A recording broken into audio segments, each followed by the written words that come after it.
आज का हमारा टॉपिक है रिलेशंस। अगर मैं आपसे पूछूं रिलेशंस कौन कौन से होते हैं तो आप कहोगे मैम मेरी सिस्टर है, मेरा ब्रदर है, मेरे मम्मा है, मेरे पापा हैं, ये सारे क्या हैं? रिलेशंस, है ना। ये तो हमारे जनरल जैसे हमारी लाइफ है उसमें कौन कौन से रिलेशंस होते हैं।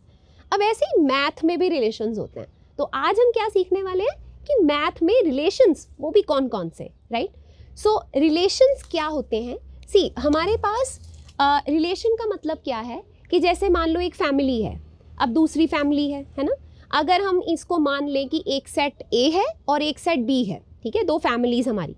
अब दो फैमिलीज़ हैं, उनमें आपस में बहुत सारे रिलेशंस होते हैं, है ना। अब मान लो शादी होने वाली है तो आप शादी एग्जाम्पल ही ले लो। एक साइड लड़के की फैमिली है, एक साइड लड़की की फैमिली है। अब आपस में जितने भी मेंबर्स होंगे सारे ही कहते हैं वो मेरा रिश्तेदार। अब हर एक का रिलेशन बनता है, खाली लड़का लड़की थोड़ा ना रिलेशन बनता है। रिलेशन तो उसके मदर का उधर मदर से बनेगा, उसके मदर का उधर भाई से बनेगा, लाइक सॉर्ट ऑफ कितने सारे रिलेशंस होते हैं, है ना।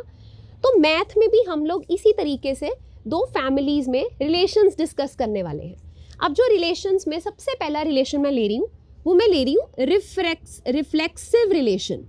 कौन सा रिलेशन? Reflexive relation. रिफ्लेक्सिव को हम कैसे समझते हैं? देखो हम क्या करेंगे, हम इनके लिए ना छोटे छोटे टैग वर्ड्स डिसाइड कर लेंगे जिससे कि हमें इनको लॉन्ग टर्म याद रखना ईजी हो। अब रिफ्लेक्सिव के लिए जो मैंने वर्ड रखा है ना वो मैंने रखा है सेम सेम।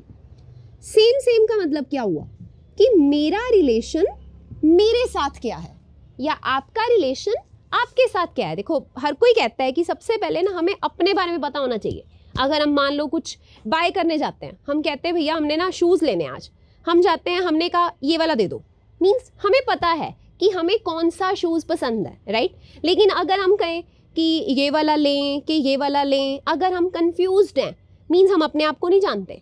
सो रिफ्लेक्सिव का मतलब क्या है? How much you know yourself. Mean to say इसमें वो वाले पेयर्स आएंगे जिसमें क्या होगा? Same same. लाइक जैसे हमने बोल दिया ए का रिलेशन ए के साथ, इस रिलेशन को हम क्या बोलते हैं? रिफ्लेक्सिव रिलेशन बोलते हैं। जहाँ पे हमारे पास सारे जो पेयर्स होंगे, जो भी दो बंदे बैठेंगे वो दोनों सेम ही होंगे। लाइक मेरा रिलेशन मेरे साथ, आपका रिलेशन आपके साथ, ठीक है, राइट। उसके बाद हमारे पास सेकेंड काइंड ऑफ रिलेशन आता है सिमेट्रिक रिलेशन। अब सिमेट्रिक क्या होता है? सिमेट्रिक के लिए हमने टैग वर्ड डिसाइड किया कि आगे पीछे कर दो। अब आगे पीछे से मतलब क्या हुआ? लाइक जैसे अब मान लेते हैं आप हैं, है ना, आप प्रियंका चोपड़ा को जानते हैं, तो क्या प्रियंका चोपड़ा भी आपको जानती है? यस, सोचो ज़रा किसको जानती है? तो जिसको तो जानती है, मतलब क्या हुआ? आप उसको जानते थे और प्रियंका चोपड़ा आगे आपको जानती है, तो वो रिलेशन कौन सा हो गया? सिमेट्रिक, कि आगे पीछे हो कर सकते हो आप, है ना। आप कह सकते हो I know Priyanka, Priyanka knows me, तो ये क्या हो गया बेटा? हमारा रिलेशन कौन सा? सिमेट्रिक। लेकिन अब बहुत से होंगे जो सोच रहे होंगे कि मैम हम तो जानते हैं पर प्रियंका चोपड़ा हमें नहीं जानती, तो उस सिचुएशन में क्या हुआ? सिमेट्रिक नहीं हुआ भैया। सिमेट्रिक के लिए हम भी जानते होने चाहिए और वो भी अगला जानता होना चाहिए। मीन टू से इसको हम रिलेट कैसे करेंगे? लिखेंगे कैसे कि if A related to B, A जो है वो बी से रिलेटेड है, देन क्या होना चाहिए? बी रिलेटेड टू ए, तो बी भी ए को रिलेट करना चाहिए। तो इसे हम क्या बोलते हैं? Symmetric relation. उसके बाद थर्ड नंबर पे आता है हमारे पास ट्रांजिटिव रिलेशन। अब ट्रांजिटिव क्या होता है भैया? ट्रांजिटिव के लिए एग्जाम्पल के तौर पे हम ले लेते हैं सैंडविच ले लो, बर्गर ले लो, राइट, ऐसी कोई चीज़। जैसे अब उसमें क्या होता है कि हमारे पास दो ब्रेड्स होती हैं, है ना, बीच में हम स्टफिंग डालते हैं। होता क्या है? देखो नीचे वाली ब्रेड के साथ स्टफिंग अटैच्ड है, स्टफिंग के साथ ऊपर वाली ब्रेड अटैच्ड है। लेकिन जब सैंडविच बन जाता है तो दोनों ब्रेड्स एक दूसरे के साथ जुड़ जाती हैं, है ना। इसका मतलब क्या हुआ? जैसे अब आप ही ले लो, आप जानते हो, मान लो आपके किसी फ्रेंड का नाम है रोहित, तो आप रोहित को जानते हो। अब रोहित आगे कहता मैं राहुल को जानता हूँ। इसका मतलब क्या हुआ कि आप रोहित के थ्रू राहुल को जानते हैं, यस।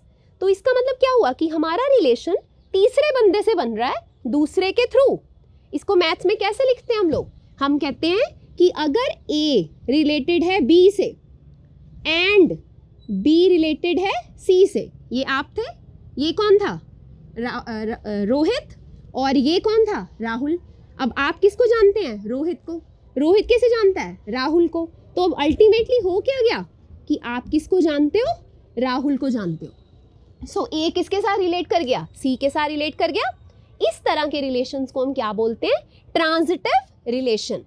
अगर हमारा कोई रिलेशन जो बोलता है मैं रिफ्लेक्सिव भी हूँ, मैं सिमेट्रिक भी हूँ और मैं ट्रांजिटिव भी हूँ, इस काइंड ऑफ रिलेशन को, जिसमें तीनों रिलेशंस आ जाते हैं, उसे हम बोलते हैं इक्विवेलेंस रिलेशन। क्या बोलते हैं, इक्विवेलेंस रिलेशन।